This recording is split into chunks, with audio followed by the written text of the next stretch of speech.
Sadala reizinātājos izteiksmi x kubā mīnus 3x kvadrātā plus 2x, uzrakstot to kā 3 polinoma reizinājumu. Pirmais darbiņš, ko mēs varētu izdarīt, pārrakstīsim izteiksmi x kubā mīnus 3x kvadrātā plus 2x. Un kas mums te ir kopīgs? Mums ir x katrā saskaitāmajā. Iznesīsim x pirms iekavām. Un iekavās mums paliks x kvadrātā mīnus 3x plus 2. Ko šeit var darīt tālāk?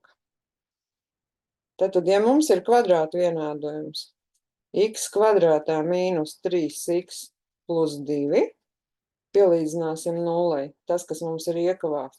Paskatīsimies, kā mums izskatījās Vieta teorēma, kā var uzminēt. Kā mēs varam uzminēt, it sevišķi pēc Vieta, kādas tad mums būs saknes? Tātad, ja mums ir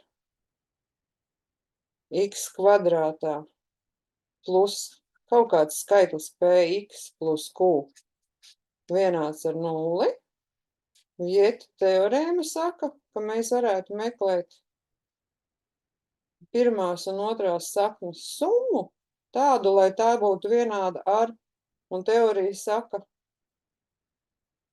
skatāmies teorijā, lai vienāds ar mīnus p. Kas mums ir mīnus p? Mīnus p mums ir 3.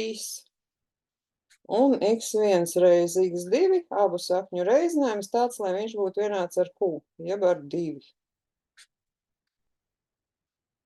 Nu, tad padomāsim, summa būs 3 reizinājums 2, viena sakne, 1 un 2. Viena sakne ir 1, otra sakne ir 2.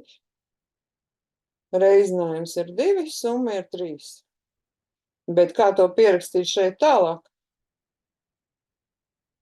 Nu, un tad, ja mums bija kvadrātu vienādojums, kur koeficients pie x ir 0, nevis 0, bet 1 atvainojas, tad mēs to varam uzrakstīt tīri teorētiski, kā x mīnus pirmā sakne, x mīnus otrā sakne, šādi izteiksmīšu reizinājumi. Un tas ir x mīnus 1, x mīnus 2. Un lūk, šis ir atrisinājums. Bet šo teoriju mēs varam visu paturēt galvā un nerakstīt uz lapas. Bet labāk jau laikam ir pierakstīts. Paldies par uzmanību!